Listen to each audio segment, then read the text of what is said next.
What was your biggest shit, no going back now moment? Me taking pictures of the North Korean military. If I was caught, I would be in a prison camp now. Can we see the pictures?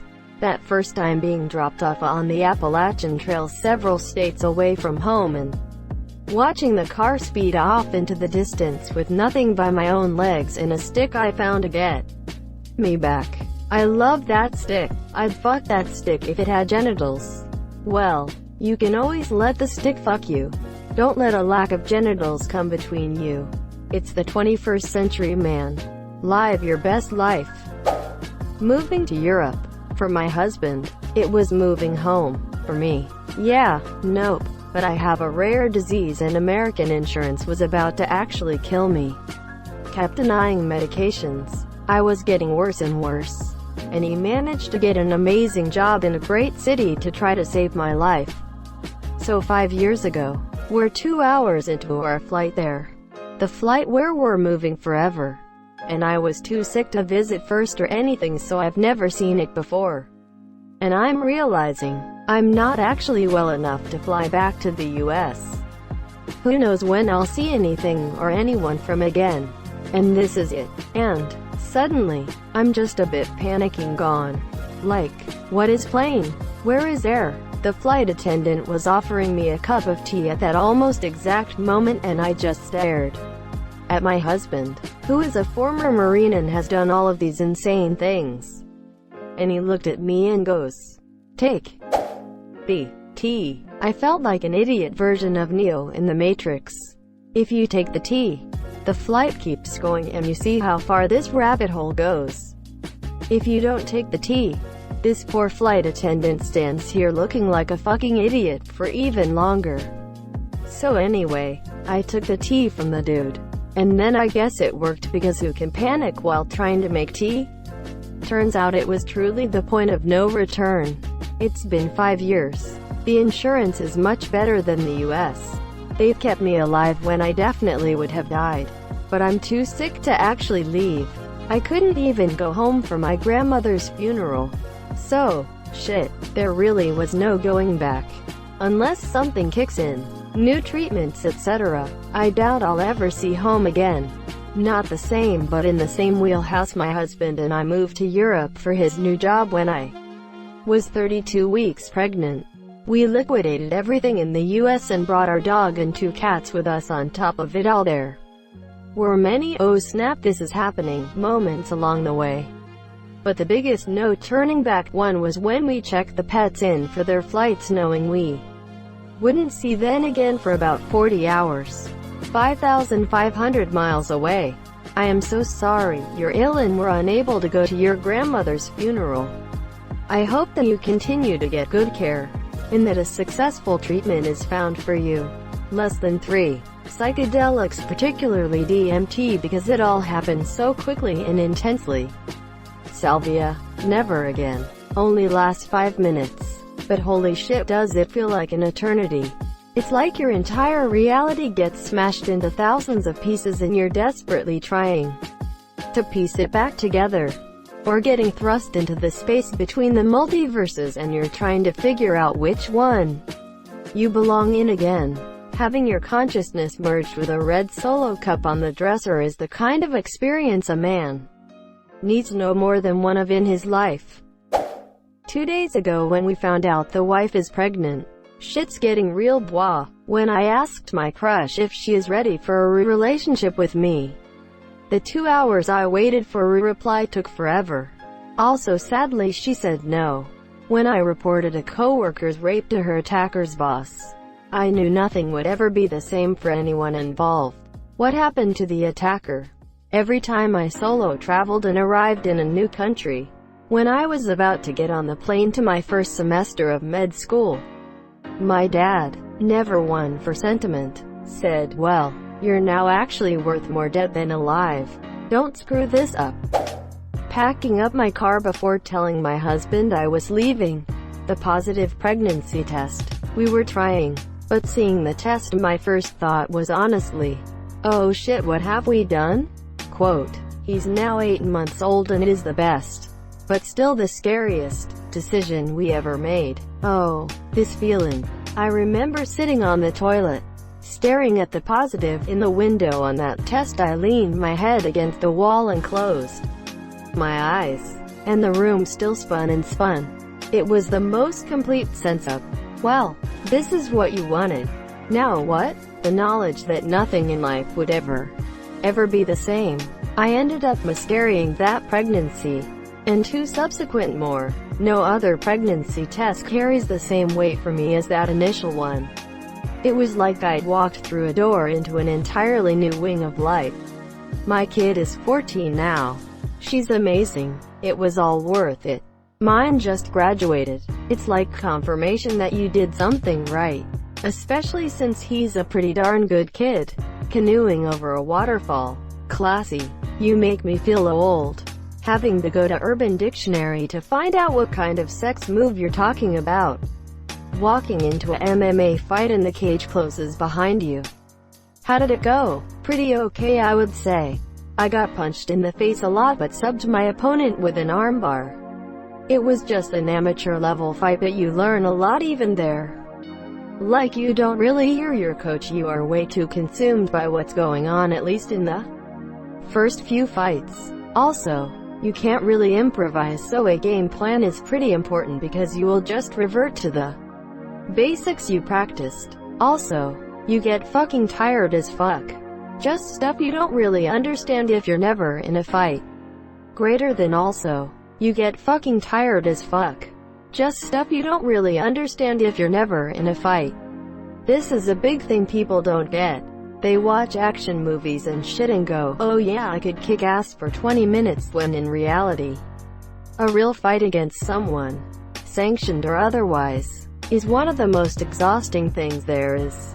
Most people out there couldn't survive a 60-second fight.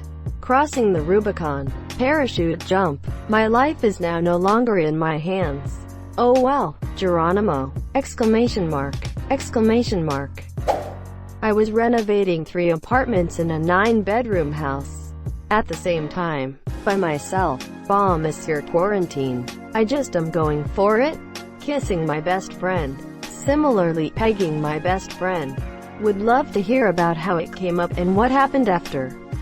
Name checks out. How'd that go? At first, very good. In the end, very bad. Ah, I'm sorry, sweetheart. I know how that feels.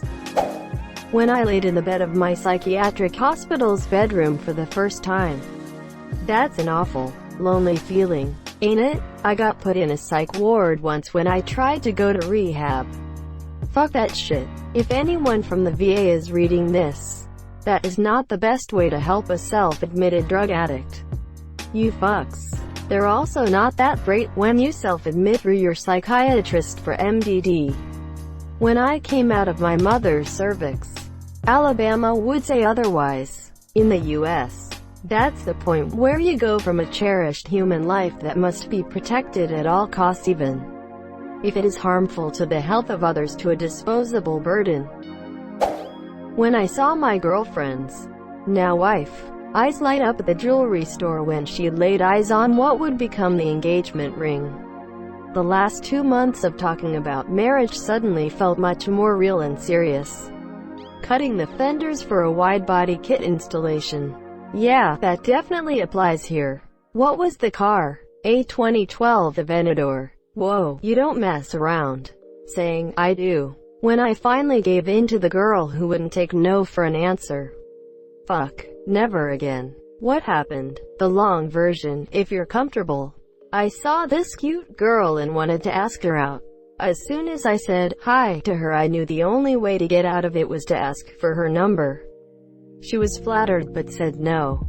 Hiking backcountry snowboarding with a guy. Got stuck in a flat area and needed to hike out in deep powder. It was getting dark and kept coming out of thick trees to 50-foot-plus cliff areas.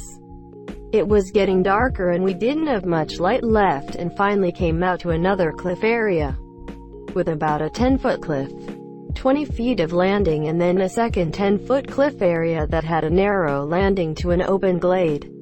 It was either go for it and don't fall and get hurt, or start making a snow tunnel and get ready to sleep on the mountain for the night at East Vale Chutes in Colorado. We both made it through the cliff jump safely, but it was sketchy. When we got to town, we both had a couple tall whiskeys in the first bar we got to, and I was still shaking. Could have possibly died if we had to stay on the mountain overnight or got seriously hurt. And then died, making the jumps to get to an area we could get down as it was getting dark, but it was either jump or start making a snow shelter. We were definitely not prepared with backcountry gear and got lost in the area, even though we had both ridden it a few times with some experienced people who had taken us down before. Scary and something I will never forget. Wow, that's a quite story. Do you do this for a living or is it a hobby? When I was younger, letting my older cousin talk me into a canoe ride down a flooded river. We'd planned it days in advance, but there was a lot of heavy rain in the area and the normally calm river was near flood level and quite rough. I really didn't want to do it, but I didn't want to let him down either, so I still went. I knew as soon as we saw the river this was a terrible idea. The whole thing was a shit show, and I honestly thought we were going to die. We had no control, and at one point we got stuck nose down in a large rock. Knowing if we tipped out we were drowning, we somehow made it out into the shore, where we walked back with the canoe. When I smashed out some guy's car windows for stealing $20 from a friend of mine. She gave him the money so he could get her a sack of weed, and he ended up stealing her money. Confessed to my childhood friend. Not work out, of course. But no regret. Guy in college said my name out loud as I had just finished writing it on the board to be put next to give the presentation. So I internally roll my eyes thinking, who's trying to bother me, and why I turned around. Saw his gorgeous smile, felt something in my chest and knew I was in for a ride.